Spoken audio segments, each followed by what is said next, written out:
Hi everyone, I'm Neil Felipp. I'm the creative director behind the Neil Felipp design brand, and I'll be answering a few questions from Cebu Design Week. And one of your first question was, what have I been doing to stay creative at home? And this is what is one of them.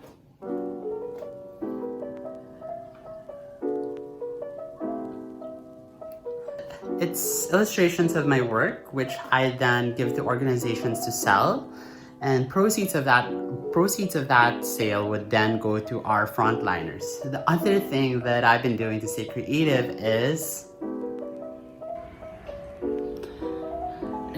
gardening, guys. So I'm gonna show you a little bit of the garden. So if I'm not sketching and if I'm not illustrating, I'm right here in this tiny little garden patch. What did I panic buy? And I panic buyed clay pots and garden soil. And what's the other question that you guys asked? And that was, where's the first place I'll be going when this ECQ has been lifted? And that is the beach.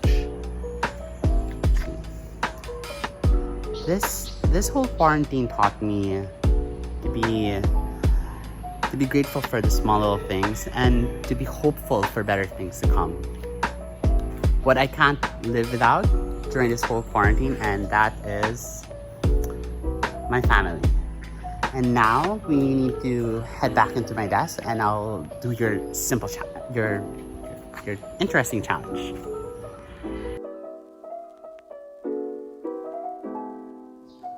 And we're back here in my desk, and you guys asked me to do a 30-second quick sketch between community, social distancing, and connection. And this is what I did for within those 30 seconds. I sketched the bayanihan, and it's known in our Filipino culture as community spirit to achieve in a particular goal. And with that in mind, I know that there's a lot of uncertainties that are coming our way, and a lot of who knows what challenges may await us. But remember, guys, if we do this together, if we all do this together, I know that we can create something better. So remember, please stay safe. Remember to wash your hands and wear a mask if you need to go out. So thank you again to Cebu Design Week for having me, and bye everyone.